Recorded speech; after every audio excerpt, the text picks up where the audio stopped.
오늘 주제는 축복이 오는 통로, 이런 주제가 되겠습니다. 어떤 사람이 아무도 없는 지하실에서 일을 하다가 좀 컴컴했어요. 근데 이 사람은 늘 거기서 혼자 기도하는 습관이 있었습니다. 열심히 기도를 하는데 눈앞에 시커먼 물체가 어른거립니다. 눈을 떠보니까 귀신이었어요. 지하실에 귀신이 온 거라. 귀신은 찬송을 싫어한다는 걸 이 사람이 알았는데 교회를 제대로 잘 안 다녔어요. 그러다 보니까 아는 찬송이 별로 없어. 근데 교회를 가끔씩 나갔는데 교회에서 부르던 복음성가가 생각이 나. 지금 앞에 귀신이 나타났는데, 당신은 사랑받기에 태어난 사람, 그걸 불렀어. 그게 맞지 않죠? 여러분, 귀신이 나타나면 어떻게 해야 돼요? 믿는 사람들은 그런 거 불러야 되잖아요. 예수 이름으로, 예수 이름으로 마귀는 떠난다, 이렇게 불렀죠. 그런데 그만 사랑받기 위해, 귀신을 사랑받기 위해 그렇게 불러버린 거죠. 이제 중요한 것은 평소에 믿음 생활을 잘해야 위기를 만날 때 감당할 수 있다, 이런 교훈이겠죠. 이스라엘은 지형적으로 비가 오지 않는 나라입니다. 지중해 연안에 있고요. 엘라 지역은 연간 30mm 정도 오고요. 예루살렘 지역은 연간 560mm 정도, 나사렛 예수님 사시던 지역은 연간 640mm 정도 온다고 그래요. 우리나라는 연간 1000한 1, 200 오잖아요. 우리나라 절반도 안 오죠. 그 나라 참 어려운 나라입니다. 근데 이제 그 나라는 좀 다른 게 있어요. 비가 올 때는 강이 생겼다가 비가 그치면 강이 없어지는, 소위 와디 강이라고 합니다. 유일한 강이 하나 있는데 요단강, 갈릴리 바다에서 사해로 내려가는 바다인데, 옛날엔 넓고 물이 많았다 그러는데 요즘은 물 없어요. 그냥 껑충 건너뛰면 돼요. 그렇게 도랑 같은 그러한 강인 걸 제가 봤습니다. 자, 그런데 1년에 2번 비가 와요. 10월부터 11월 이른 비라 그러고요, 2월에서 3월 늦은 비라 그럽니다. 제가 2월에서 3월은 여러 번 갔는데 비가 오니까 꽃이 피고 참 아름답더라고요. 1948년 이스라엘이 2000년 만에 나라를 찾았잖아요. 유엔으로부터 국가가 성립이 됐습니다. 그들이 갈릴리 호수의 물을 이 파이프가 안으로 전국으로 끌어들였습니다. 그 유명한 기프츠 농장 만들었고요, 예루살렘 지역으로, 텔아비브 지역으로 끌어들여가지고 도시에 수많은 야자수를 심어가지고 아주 울창한 도시가 된 것을 봤습니다. 전국 방방곡곡 물을 끌어들여서 아름다운 세상을 만들었죠. 참 좋은 나라라고 생각을 합니다. 일찍이 이사야가 43장 19절 이하에서 보라, 내가 새 일을 행하리, 이제 나타낼 것이라, 너희가 그것을 알지 못하겠느냐? 정녕 내가 사막에 강을 내리니 장차 들짐승 곧 시랑과 타조도 나를 존경할 것은 사막에 강들을 내어 내 백성 나의 택한 자로 마시게 할 것이라. 이게 이사야의 예언의 1차적, 2차적 의미가 있는데, 1차적 의미로 이것은 이스라엘이 훗날 부흥하여 진짜 살기 좋은 지상낙원 같은, 그래서 사막까지 물을 끌어들여서 좋은 나라가 될 것이다 하는 그런 미래 희망적인 예언을 이사야가 한 거 맞아요. 근데 여기에 영적인 제2차 의미가 있습니다. 그건 뭐냐 하면, 예수 그리스도를 통하여 영적으로 사막같이 황폐한 심령 마음에도 영적인 만나, 영적인 생수 성령과 말씀으로 통하여 온전한 구원을 얻는다, 교회 시대를 내다본 거죠. 그런 이중적 의미가 있습니다. 오늘 9절에도 보면 주께서 나를 권고하사 물을 대어심이 윤택하게 하신 후에 저희에게 곡식을 주시나이다. 하나님은 주의 백성들을 축복하는 분이다, 그런 의미죠. 오늘 주제가 축복이잖아요. 하나님이 복을 준다. 자, 그러면 하나님께서 풍성하게 넘치도록 복을 주시는데 그 통로가 있어요. 경로가 있다, 이런 얘기죠. 어떤 통로를 통해서 복을 주시는가, 이걸 한번 알아보려고 합니다. 첫 번째 주제입니다. 믿음의 통로를 통해서 하나님 복을 주십니다. 창세기 12장 1절로 2절에 보면 하나님이 어느 날 아브라함에게 나타나서요, 본토 친척 아비 집을 떠나 내가 내게 지시할 땅으로 가라.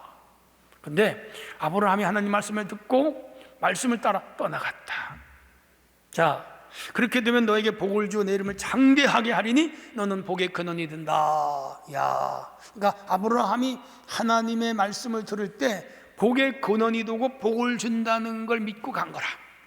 오늘 우리가 예수를 믿고 교회를 다니는 이유와 원인 중에 하나도 복을 받아요.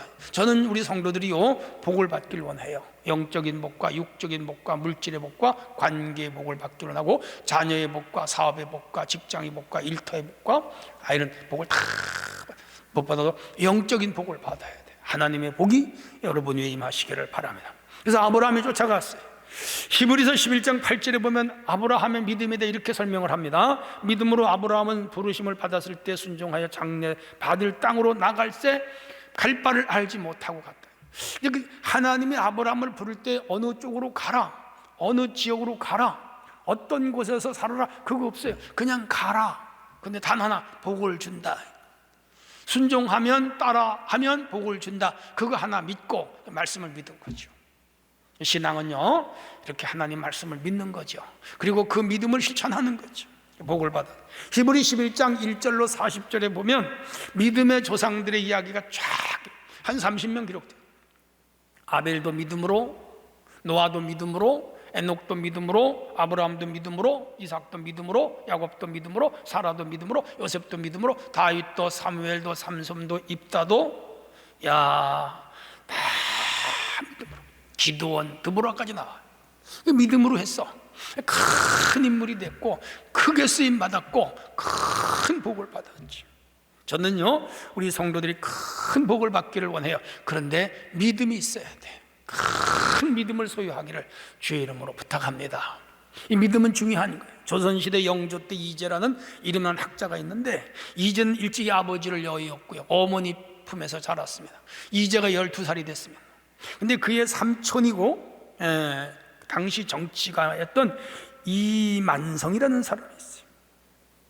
그래서 그 어머니가 이 조카죠, 시동생, 조카가 아니고 시동생 이만성이에게 찾아가서 이제 내 아들 이재를 좀 잘 키워달라, 장 때리든지 훈육을 하든지 잘 가르쳐서 큰 인물이 되게 해달라 맡기고 와버렸어요. 어느 날 이만재가 형수지요, 형수를 찾아왔어. 그리고는 이런 말을 해요. 조카 이재를 맡기셨는데 제가 그 아이를 교육을 시키다가 아주 심하게 때리는 바람에 이 아이가 죽었습니다. 죽었대. 그랬더니 그 어머니가 뭐라 그래요? 가르치다 그런 걸 어떻게 합니까? 괜찮습니다. 야, 대단한 형수요 이재의 어머니라. 자기 시동생에게 맡겼는데 죽였는데 그거 가르치다 하면 어떻게 해? 오늘 같으면 그냥 있겠어요? 난리 나지요. 법원에 고소하고 언론에 떠들고 시민단체 동원되고 난리가 나게. 그러자 이만성이가 껄껄 웃으면서 사실은 죽지 않았습니다. 형수께서 나에게 조카를 맡기셨는데 나한테 얼마나 믿고 이제 조카를 맡겼는지 그것을 제가 시험해 보려고 그랬습니다. 그래서 이 이재를 이만성이 잘 키워가지고 조선시대 큰 학자가 됐다고 하는 거예요. 자식을 맡겼는데 공부를 안 한다고 죽였다는 이 말을 듣고도 한 번 맡겼으면 그걸로 끝이다 이 말이죠. 대단한 거 아니에요? 믿음이란 전적으로 맡기는 거예요. 오늘 우리가 하나님께 전적으로 맡기는 거예요. 유리하면 믿고 불리하면 안 믿고, 이익이 되면 믿고 이익이 안 되면 떠나가고. 그건 믿음이 아니에요. 그건 간사한 거지. 참 믿음은 그냥 믿고 따르고 아무 이유도 없이 순종하는, 죽으면 죽고 살면 살고 내 주여 뜻대로 행하시옵소서, 이 정도가 돼야 돼. 한 축복하시죠. 그래서 히브리 11장 6절에 믿음이 없이는 하나님을 기쁘시게 못하나니 하나님께 나가는 자는 반드시 그가 계신 것과 또한 그가 자기를 찾는 자들에게 상 주시심을 믿어야 할지니라. 잘 아시잖아요. 미국 하버드 대학교 교수 또는 신시내티 대학 총장을 역임한 현대 지도자 센터를 운영하는 와렌 베니스라는 분이 있습니다. 미국 최대 기업 500명의 총수를 선정해가지고 그 중에 비약적인 발전을 가져온 90명을 선택한 후에 그들을 3년 동안 직접 모니터링을 하면서 성공의 비결이 무엇인가를 추적했다 그래요. 첫째가 비전이 크더라는 거예요. 사람들이 그릇이 허풍쟁이라는 말을 지을 정도로 참 그릇이 크더라는 거예요. 이게 성공하는 첫째 비결. 두 번째는 철거머리 같은 끈기가 있다. 아무리 절망적인 상황이 와도 절대로 포기하지 않더라는 거예요. 이게 성공의 두 번째 비결. 세 번째는 하나같이 신앙심이 투철하고 예수님을 잘 믿더라. 미국이라는 사회는 기독교 국가잖아요. 그러니까 믿음으로 주님을 삶의 현장에 모시고 하나님 말씀에 무조건 순종하면서 일하는 사람들. 우리가 생각하기는 미국이라는 사회가 믿음이 떨어지고 뭐 교회가 비고 왕터리, 아니에요. 신실한 성도는 많습니다. 베드로는 고기 잡는 전문가였어요.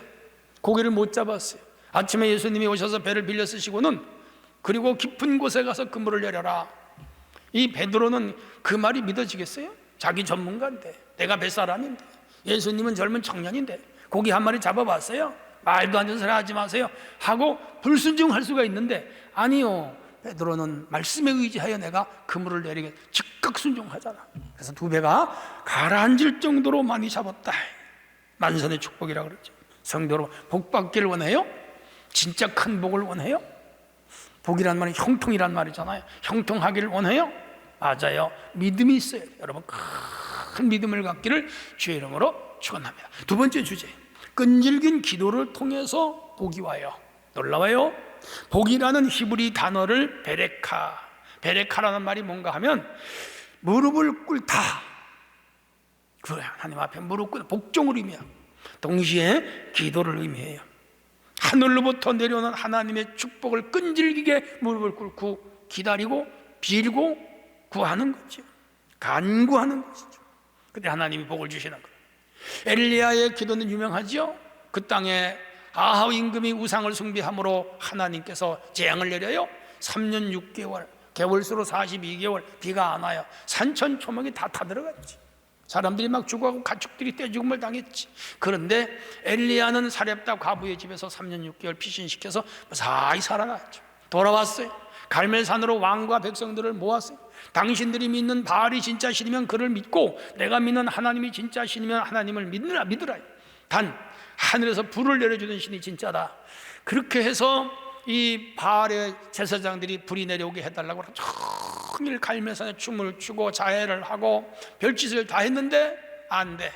그들의 주문은 효력이 없었어. 이제 엘리야의 시간이 됐어요. 엘리야는 돌로 단을 쌓고 나무를 올려놓고 양을 한 마리 잡아서 짐승 제물로 올려놓고 물을 떠다가 둘레에 붓고 하나님 앞에 꿇어 엎드렸어. 간절하게 기도합니다. 하나님이요, 하나님이요, 불을 내려 주시오. 그야말로 창자가 끊어지듯이 하나님께 기도했죠. 놀라운 사건이 일어났습니다. 하늘에서 불이 내려왔어요. 재물을 살랐어요. 살아계심을 보여줬어요. 그런데 아직 비는 안 와. 다시 갈멜산 정상으로 올라가자. 왕과 백성들을 끌고 올라갔어. 그리고 이 엘리야는 자기 무릎 사이에 얼굴을 집어넣고 7번 간절히 기도해요. 그 기도는 그야말로 피를 말리는 기도예요. 간절한 기도. 목숨을 건 기도죠. 애간장을 끌리는 기도, 간이 저리는 기도지요. 그 종에게 저 지중해를 봐라 기도하면서 구름이 없는데요, 봐라 구름이 없는데요, 봐라 구름이 없는데요. 6번까지 해도 구름이 없어. 7번째 기도하고 다시 봐라, 야, 지중해 바다에 석바닥만한 구름이 떴습니다. 엘리야가 됐다 하는 빗소리를 들었다. 하나님이 비를 준다. 왕을 데리고 내려 달렸습니다. 비가 억수같이 쏟아졌죠. 놀라운 일입니다. 야고보서는 5장 7절에 이렇게 말합니다. 엘리야는 우리와 성정이 같은 사람이로도 비 오지 않기를 기도한 즉 3년 6개월 딸에 비가 아니 오고 다시 기도한 즉 하늘이 비를 내렸다. 기도의 힘이에요. 여러분, 기도해야 돼. 기도하셔야 돼. 기도는 흉악한 결복을 풀어요. 기도는 폐암, 임파선암, 그리고 무슨 유방암, 위암, 자궁암도 고치, 신경통도 고치, 루마티스도 고쳐요. 기도는 놀라워요. 당뇨병도 고치, 기도는요 폐결핵도 고치, 기도는 각종 못 고치는 병이에요. 놀라운 힘이 기도의 힘이에요. 기도는 실패를 듣고 일어서게 하고 절망을 소망으로 바꿔줘. 기도는 닫힌 문 하늘을 열게 하시고 끊긴 길을 이어주셔. 사랑하는 성도 여러분, 기도하셔. 낙심하지 말고 기도하시고, 절망하지 말고 기도하시고, 한숨 쉬지 말고 기도하시고, 포기하지 말고 기도하셔야 돼. 그러면 길이 열리고 복이 온다 이 말이에요. 복이 와요. 나는 재수가 없는 사람이다. 나는 발자가 센 사람이다. 그런 소리 하지 마세요. 전생에 무슨 죄를 졌나 보다. 전생에 무슨 전생이 있어요? 우리 믿는 사람 기독교는 전생을 압니다. 여러분, 기도하시고 포기하지 않고 기도하시면 하나님이 도와주십니다.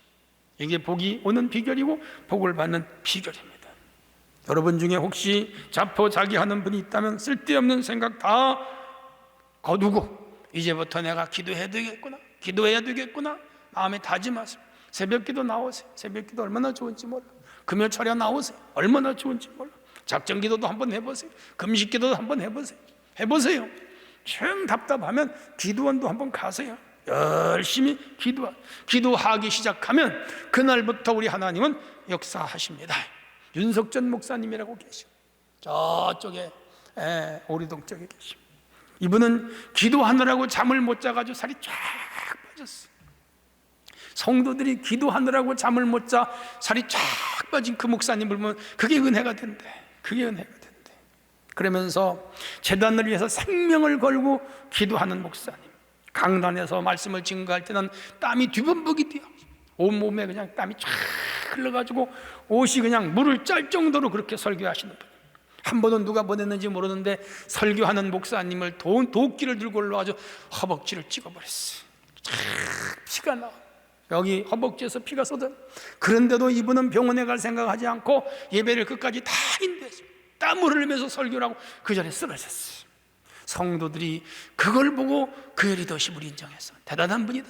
저분을 위해서 우리 목숨을 걸자. 그래서 그 교회가 오늘의 교회가 된 거예요. 아무튼 못 말리는 목사님. 그래서 세계적으로 큰 교회가 됐단 말이에요. 그렇죠? 그 힘이 뭐냐? 기도에 있다. 성도 여러분, 기도하세요. 자녀를 위해 기도하시고, 남편을 위해 기도하시고, 아내를 위해 기도하시고, 부모를 위해 기도하시고, 교회를 위해 기도하시고, 국가와 민족을 위해 기도하셔야 돼요. 그러면 길이 보여, 길이 열려, 하늘문이 열려, 안 되는 게 되고 못하는 걸 하고 절망적인 상황이 아주 소망적인 상황으로 바뀌더라 말이에요. 성경의 인물들 다 이렇게 살았어요. 성도 여러분, 기도하기를 바랍니다. 자, 세 번째 주제입니다. 말씀의 통로로 복을 주십니다. 태초에 하나님이 천지를 창조하셨다. 요새 창세기 새벽 예배 큐티하잖아요.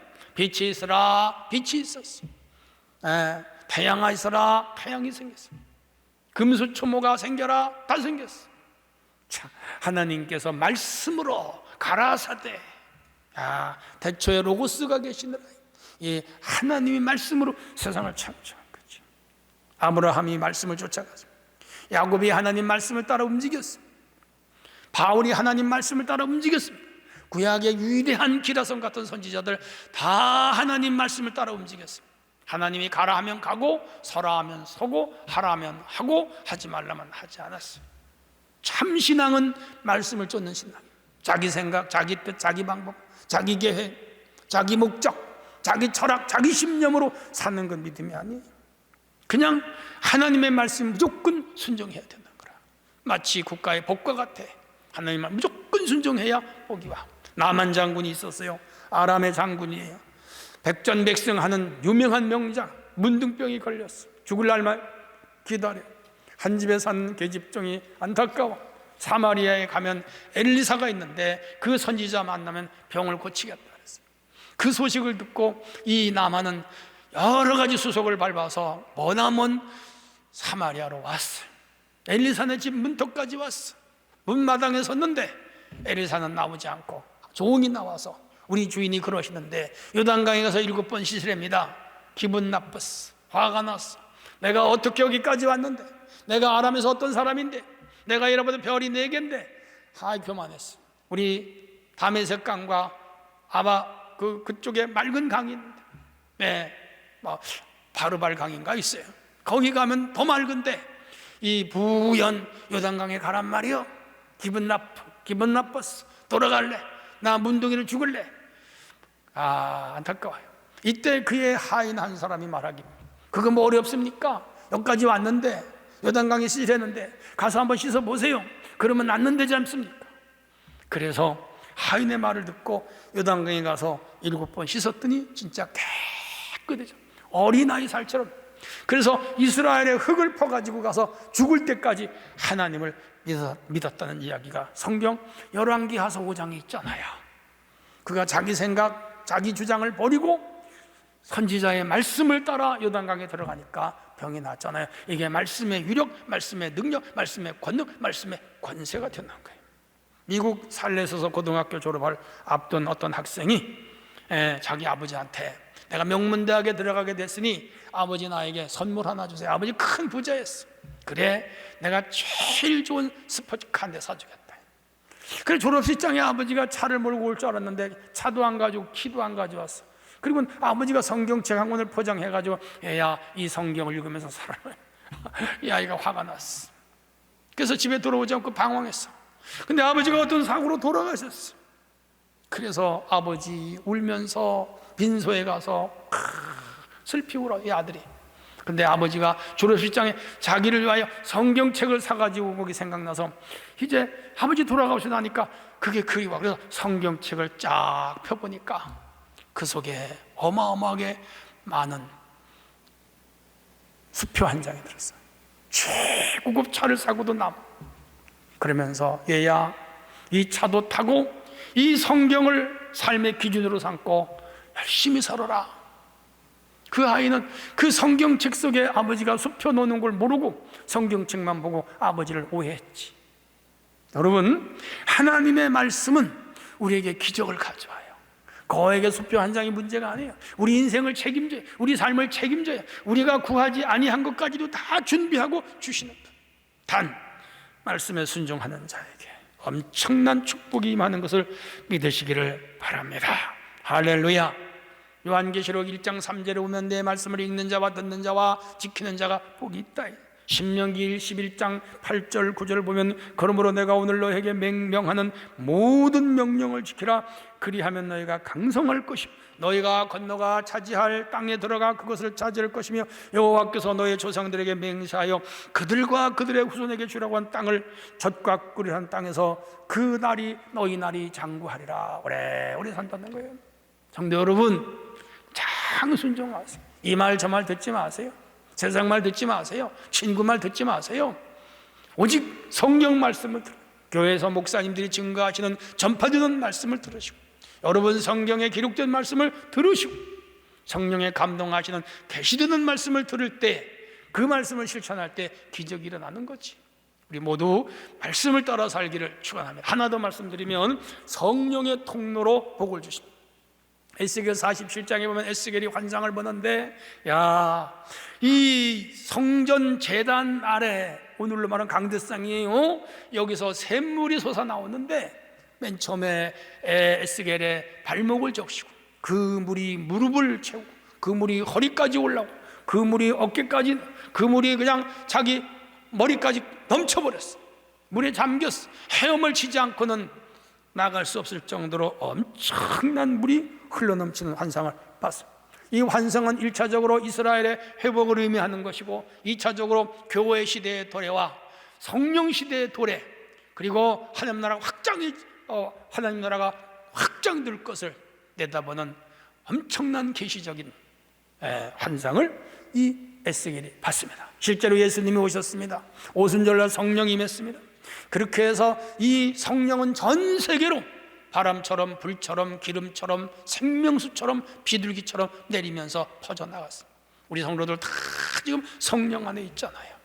성령은 우리를 새롭게 하고 변화를 시키고 새 피조물이 되고 새로운 인간관, 세계론, 세계관, 세계관, 새로운 역사관, 새로운 우주관, 새로운 신관, 새로운 신앙을 세워줍니다. 그리고 철저하게 기독교인으로 하나님의 사람으로 일찍이 요엘은 2장 29절로 32절에서 내가 내 영을 만민에게 부어줄 터인데 자녀들은 장래일을 말할 것이요 너희 늙은은 꿈을 꾸고 젊은이는 이상을 볼 것이며 육체에 내가 또 이 영을 부어주리 남종과 여종에게 부어줄 것이다. 성령 시대. 오늘은 성령 받은 시대입니다. 성령 받아야 됩니다. 성령 충만해야 됩니다. 우리 성도들이 날마다 성령을 사모하시고 성령 안에 살아갈 수 있기를 바랍니다. 칼 막스, 도스토옙스키는 동시대 인물입니다. 두 사람은 다 해결의 영향을 받아서 세계사에 큰 영향을 끼친 사람들이면 틀림없다. 마르크스는 반기독교적인 인물로서 그의 이루는 경제에 의하여 역사가 지배된다. 착취와 비착취자의 투쟁이 격화되면 혁명은 필연적으로 일어난다. 역사의식을 가졌어요. 그래서 공산, 모든 것을 우리가 생산해서 나누어야, 분배를 해서 골고루 나눠 먹어야 잘 산다. 그런 이론이 공산주의 이론, 그럴듯해요. 그것을 실제로 실용화시킨 사람이 러시아의 레닌, 공산혁명을 일으켰어. 그런데 그 막스의 주장이 그럴듯한데 아니야. 그는 종교를 인민의 아편이라 그랬어. 하나님 믿을 필요가 없다 그랬어. 자기의 노력과 국가 시스템으로 살아가면 이 땅이 유토피아가 된다. 아침에는 고기 잡으러 가고 저녁에는 그늘 밑에서 쓸고 편안하게 산다 그랬어. 거짓말이야. 살아보니까 아니야. 그래서 공산주의 종주국 러시아는 지난 1980년대 공산주의 포기했어요. 지금도 지구상에 몇 개 국가가 있지만은 다 가난뱅이 들이댔어요. 못 사는 나라가 됐어요. 그런데 도스토옙스키는 역사는 경제가 지배하는 것이 아니고 이 역사는 하나님이 지배하는 거다. 하나님을 떠난 개인과 하나님을 떠난 가정과 하나님 떠난 국가는 망한다 그랬어요. 그 말대로 맞아요. 지구상에 하나님을 떠난 나라는 망해. 그건 개인도 마찬가지고 가정도 마찬가지고 나라도 마찬가지고 사회와 부족도 마찬가지고 하나님 잘 믿으셔야 돼요. 그러면요 복이 와요. 이 하나님을 버린 나라들은 다 거지 나라야. 못 사는 나라야. 더러운 나라가 된 거라. 성도 여러분, 오늘 우리는 성령 안에 살아야 돼요. 성령은 우리에게 바른 가치관을 주고 바른 인간관을 주고 바른 세계관을 주고 바른 노동관을 주고 바른 윤리관을 주는 게 성령이십니다. 해서 에베소 5장 18절에 술 취하지 말라 이는 방탕한 것이니 성령 충만 받으라 그랬잖아요. 받아야 돼. 우리 은혜교회 성도들은 모두 성령 충만하시기를 바랍니다. 결론입니다. 복은 그냥 오지 않아요. 반드시 통로를 타고 옵니다. 본문 말씀처럼 밭고랑에 물이 넉넉하고 이랑을 평평하게 하고 담비로 부드럽게 하고 싹에 복을 주시고 초장에 양떼가 입혔고, 여기 문학적이에요. 양떼를 어떻게 입혀요? 문학적인 서술입니다. 그리고 골짜기에 곡식이 덮였고 저희가 다 즐거이 외치고 노래하는 그런 축복이 이스라엘에 온다. 오늘 믿는 자들에게 온다 이거지요. 그러기 위해서는 믿음을, 기도를, 말씀을, 성령을 통해서 이 복이 온다는 거야. 네 가지를 꼭 기억하시고, 하나님 아버지 나 믿음 주세요. 하나님 아버지 나 이제부터 기도할게. 하나님 아버지 말씀에 순종할게. 하나님 아버지 성령 충만 주세요. 이렇게 해서 사는 자들에게 하나님 풍성한 복을 주십니다. 오늘 이 설교를 듣는 분 모두가 이 복이 넘치기를 주의 이름으로 축원합니다.